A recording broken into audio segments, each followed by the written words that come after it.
This is The Tip. The Tip with Joey C. It's the tip. It's the tip. It's so juicy.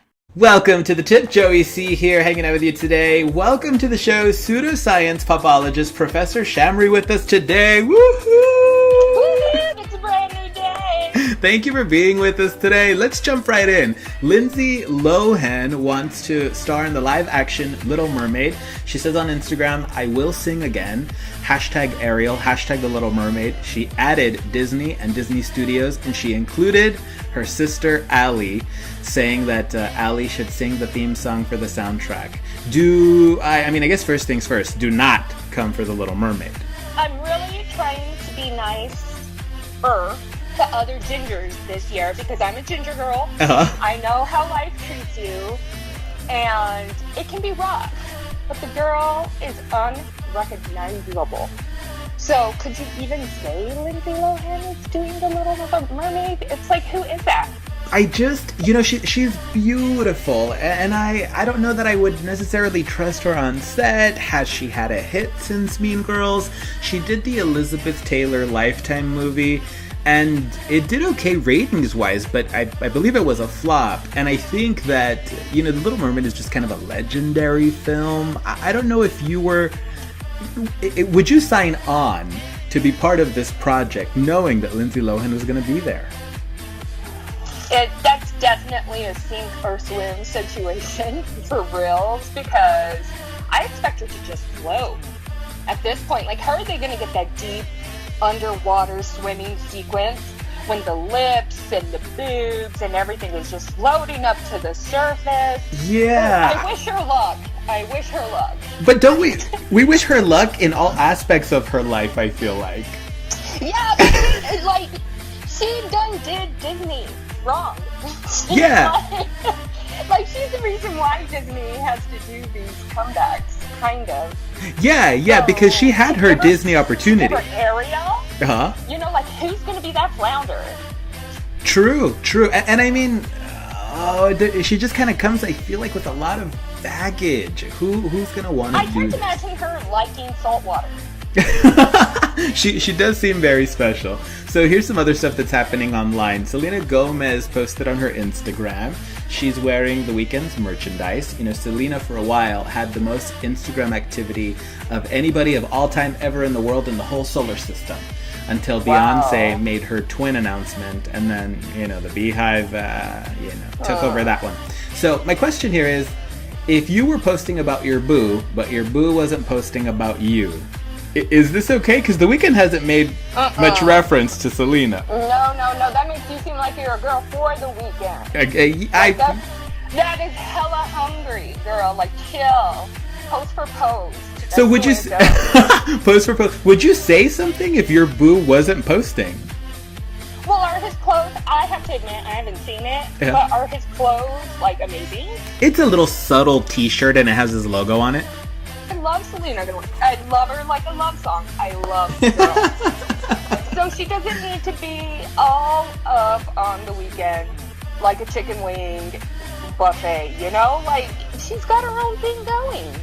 It's like the rules of dating almost, because I like your one-for-one suggestion here. I feel like if she's gonna post and make reference to him, he should do it for her. I think that Selena Gomez is an upgrade from Bella Hadid, but I may be crossing the line here. I know, because to each his own, and like, if you listen to the Weeknd's album, which I love, I'm not knocking The Weeknd, like, he's got it going. Yeah. But he's got some deep-rooted family and woman issues. Yeah, So, like, you might want to put a little health check on there, like maybe step by the little relationship blood pressure monitor machine, and make sure things are fair. Yeah, and you know what they say, all is fair. Mm-hmm. So that takes us to this BuzzFeed article. We'll take a quick break and we'll look into it here in a second. The question is, what's the worst thing a person can do on a first date? I'll tell you what was at the top of the list when we return. It's The Tip, and we'll be right back. Welcome back to The Tip. Joey C here, hanging out with Pseudoscience Popologist Professor Shamori today. Welcome back. We are chatting about this BuzzFeed article. The question is, what's the worst thing a person can do on a first date? I'm just going to throw it out there. At the top of the list, Professor Shamori, cry. but you know what? I actually had a first date with someone at, if anybody's from El Paso, Texas, a little place called Western Playland. Yeah. I had someone cry and barf on No! This is not true. Oh, it's tragically true. Oh, no way. I've never been in a situation where somebody cries. I think at the top of my list would be just talking about exes. I think that eventually it's a topic that you have to touch. Like, I want to know why you are the way that you are. But I don't know what would drive somebody to to cry on a first or throw up on a first date. Western Playland. There's a lot of emotions. I mean, it's the nostalgia of it all. It's the atmosphere. It's the sheer gravity of the situation, literally. Yeah, and that's a literal thing, because if you're on a roller coaster, your stomach is bound to turn. Do you think that there is anything worse than literal vomit on a first date? Or would cry be above that? Well, I wouldn't cry, but I might literally vomit if some guy showed up with his "Make America Great Again" hat. Oh, Donald Trump and did. said he was doing a great job. I think that is a big one too. I feel like politics is going to be a big wedge between somebody. Yeah, because maybe it's that if we had communicated more and we had created a bond, we could get past that. But don't hit me with that red flag in my face, like boom. Yeah. That's too much. Yeah, because on the opposite end, he might be offended with whatever you have to say. Because I don't like Donald Trump. Especially in a political conversation. Yeah, I mean, it's sketchy because it's going to go one of both ways. I think that's probably a sure thing. It's and like right up there with talking about abortion. Yeah, like, the BuzzFeed article. Appetizer. The BuzzFeed article included sex, it included religion, and it did include politics. So you hit the nail on the head there, Professor Shamori. That's it. I mean, cry. Don't cry on a first date. We'll take a quick break and we'll be right back. And don't barf. It's the tip. We'll be back. It's The Tip with Joey C, and today hanging out with Pseudoscience Popologist Professor Shamori, and here's what's trending in the world of entertainment. Karrueche Tran puts a restraining order on Chris Brown. Karrueche Tran is Chris Brown's on and off girlfriend, and I believe Karrueche Tran was on and off while Rihanna was also on and off with Chris Brown. Like a simultaneous? Yeah, it was happening at the same time, and I think that they threw shade at each other a few times on the internet, and I don't have a tender spot in my heart for Karrueche because I just feel like, I don't know her, but I'm going to be judgy. She's kind of like a video girl, So, Tran says that Chris Brown threatened to kill her and push her down a flight of stairs. Shocking. The restraining order says that Chris Brown has to stay 100 yards away from her mother, and her brother. I think that the restraining order, including her mom and her brother, is a little excessive, and are we just not rooting for Chris Brown anymore? Because I really was for a while here. I'm gonna get kind of angry female here. I'm not gonna root for him because hello, ladies. You cannot change a man. You better like how he comes and hope for some little sprinkles on top. But he's gonna be who he's gonna be at the point that you meet him. You're not gonna drag some miracle out of him. If he beat the woman before you, he freaking bit her. What were you expecting? Yeah. Want better for yourself, girl. I believe it is Dr. Maya Angelou who says, when a person shows you who they are, believe them. And, I believe in forgiveness, and I believe people change. I feel like it's almost a shame that we, But that doesn't mean I'm gonna be all, marrying Chris Brown. Yeah, true. I just feel like, there are these people that make mistakes that really do come around, and they are of service to the community, and I was hoping for that, because Brown is a talent. Would you disagree? No, not at all. I think he's great. But OJ was really great at football. I was gonna say that was a dig, but that's just me being punny. Yeah, I hear you. So that's a no for you on supporting Chris Brown. It's because I think a lot of the popularity and the celebrity takes away from the essence of a woman that you do not deserve this behavior on. Yeah. So, like, every woman listening out there, you don't deserve, and men too, you don't deserve abuse. Like, even if it got you an Oscar, you still don't deserve abuse. Yeah, there's don't this. make your fame off it. Yeah, I read this somewhere, and I was like, that makes so much sense, and I feel like it's such a simple guideline. You know, it said, love does not hurt, ever. And I just thought it's so simple.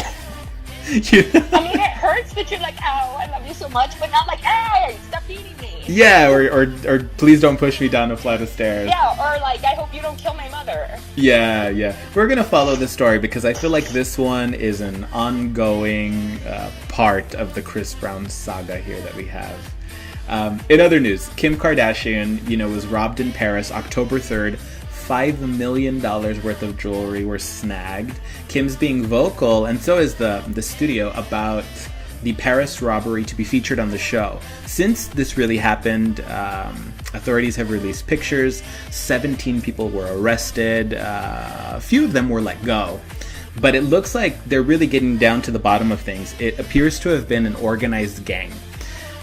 Do we want to see this on the show? I was tempted to click on photos. Dirty, like we do, but I don't like this story has caused me major personal inner drama. Yeah. Because like at first I was like, no, but then I feel so bad because what if it's real? Like nobody deserves that, But then how were the cameras there and the cameras didn't stop the robbers? Like they're like, hey, Kim's getting robbed.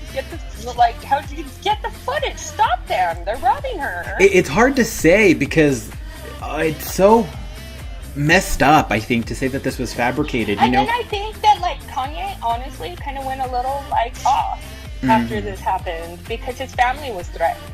Yeah. I think that for all of the trauma and the PTSD and all of that, I think that that's a real thing. I think that exploiting it and showing it to the public, even seeing, like I said, I was tempted to see photos, but I didn't click it because I don't think I can handle it. I feel like it messes with your psyche. Like Kim puts all her stuff out there, like all her stuff, like all her nakedness, everything.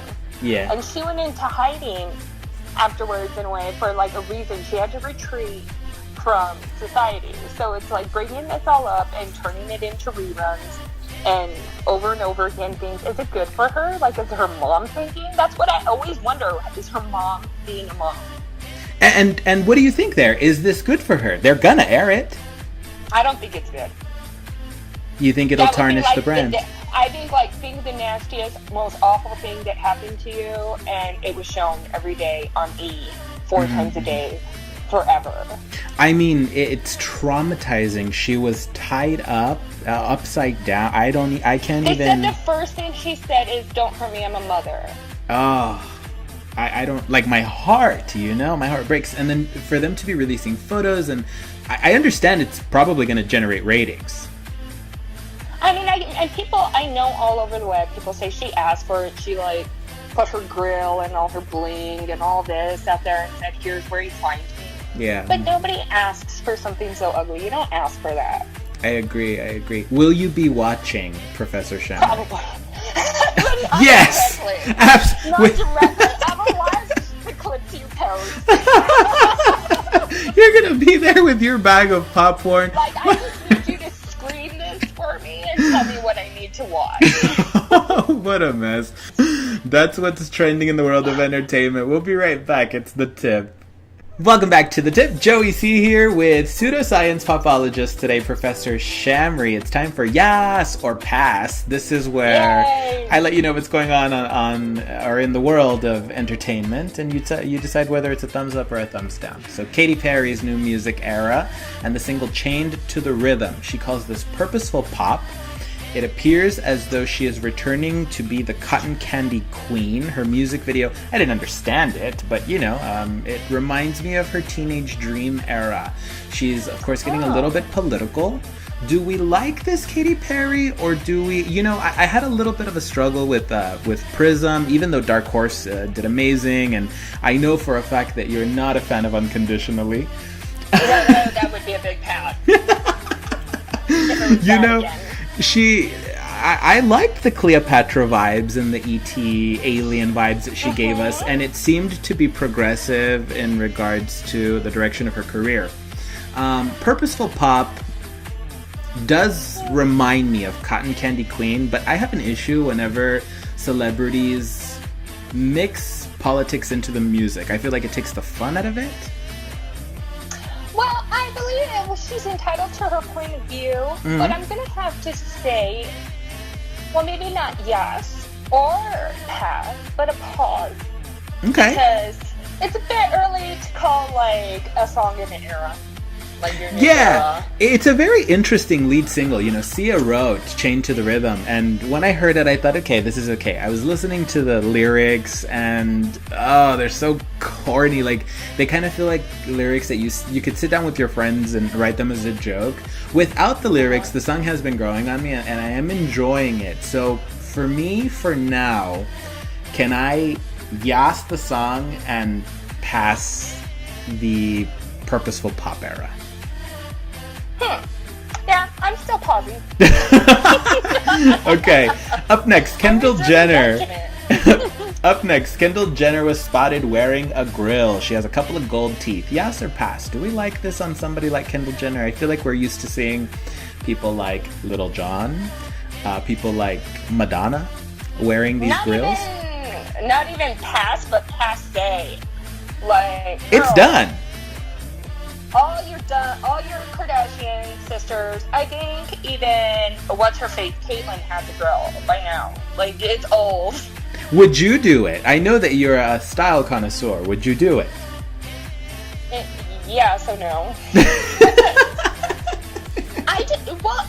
I can't get past the fact that it seems like they hurt.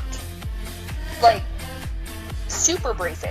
Well, what is it? It's not permanent. Well, it's obviously not permanent, but it's just like a tooth clip. Does it make you talk like how Invisalign does? It's all because I'm not into that.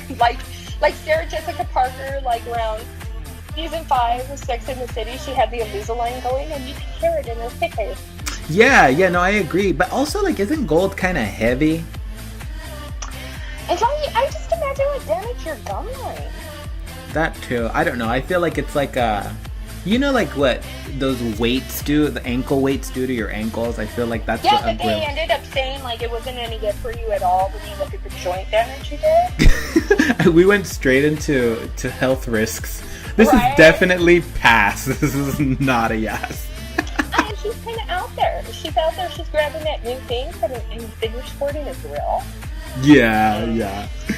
Okay, Jimmy Kimmel says that he is feeling a little tired. He is suggesting that he's going to be leaving his late night talk show to spend some more time with his family. Is this yes or pass? I give him a full yes. Go and enjoy. He's put in his time. I give him a yes, but I still want him to show up to celebrities reading tweets. I love that when the celebrities read the tweets about themselves. Yeah, that's probably one of my favorite bits, and maybe I would go as far as saying one of his most successful bits too. Ever. It's hilarious. So, like, to that extent, I always want Jimmy Kimmel around to, like, orchestrate stuff like that. But if you're tired, it's your show, man. Let somebody step up. Yeah, I feel like that type of job requires... How about a woman? Woo! It's been when has a woman ever hosted a late night talk show like that on a major network? It hasn't happened. Wasn't that the big deal with Stephen Colbert? True. And I mean, there's always interesting politics. Like, I mean, look at what happened with Conan. I know that we're talking about women, and I went to Conan. He would love that. He's a ginger. Remember, I'm not hating on the gingers. No, I love me some Conan. But I think that a woman to take over Jimmy Kimmel's spot is such a clever idea. Off the top of your head, do you have anybody that you would suggest? Anybody in mind? Well, Chelsea Handler's so happy on her Netflix show. I don't think she would do it, but I would love it. I think it's what America needs right now. Yeah. And I enjoy binge watching her on Netflix over and over. Mm-hmm. She was beyond successful, too, when she was on cable television. Can you imagine if, like, the ladies from Broad City co-hosted that show? It would be like, yeah! Yeah, the whole show would be called Yes or Pass. So we'll give Jimmy Kimmel a yes just so that he can rest, but I think that we're going to miss him. Speaking of people leaving their shows, that's it for us. Shamori, thank you for being here today. It's The Tip, and you can find us online. It's so much fun. Thank you. For more information, you can find The Tip online at Joey C Radio, Joey Cradio, Twitter, Facebook, Snapchat. I'm on Tumblr.